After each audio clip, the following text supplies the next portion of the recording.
আপনি কি জানেন কোরআনের সূরা আস-সফে এক আয়াতে মুসা আলাইহিস সালাম বললেন, হে আমার জাতি, আর পরের আয়াতে ঈসা আলাইহিস সালাম বললেন, হে বনি ইসরাইল। কিন্তু কেন? তারা কি উভয়ে একই জাতির কাছে প্রেরিত হননি? তাহলে কেন একজন বললেন, হে আমার জাতি, আর অন্যজন বললেন, হে বনি ইসরাইল?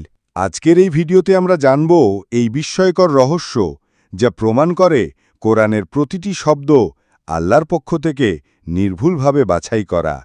সূরা সাফ ৬১-৫। আর মুসা যখন তার জাতিকে বলেছিল, হে আমার জাতি, এখানে মুসা আলাইহিস সালাম বলেছেন, হে আমার জাতি, কিন্তু পরের আয়াতে যখন ঈসা আলাইহিস সালাম কথা বললেন, সূরা সাফ ৬১-৬। আর যখন মারিয়াম পুত্র ঈসা বললেন, হে বনি ইসরাইল, তিনি বলেননি, হে আমার জাতি, বরং বলেছেন, হে বনি ইসরাইল।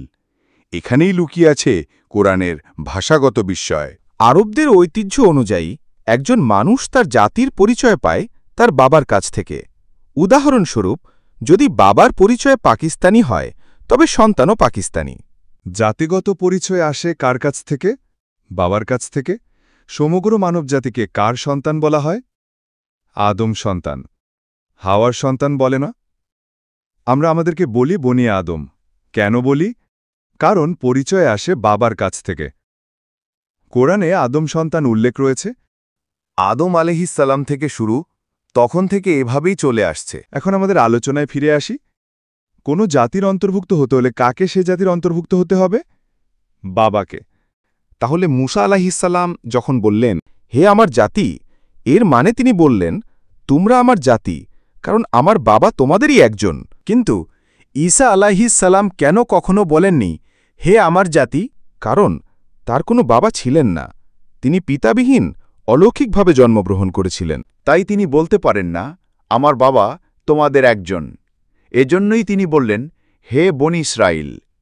আর লক্ষ্য করুন, এটি ছিল এক মহান ব্যতিক্রম, কারণ তিনি পৃথিবীতে একমাত্র নবী যিনি পিতাহীনভাবে জন্মগ্রহণ করেছেন। কোরআনে ঈসা আলাইহিস সালাম একবারও বলেননি, ইয়া কওমি, হে আমার জাতি। তিনি বলেছেন, ইয়া বানি ইসরাঈলা, হে বানি ইসরাইল। ৬১ নং সূরার ৬ নং আয়াত, ৫ নং সূরার ৭২ নং আয়াত। তাহলে আমরা বুঝতে পারি, কোরআনের প্রতিটি শব্দ শুধুমাত্র একটি সাহিত্য নয়, বরং এক অলৌকিক মুজিজা।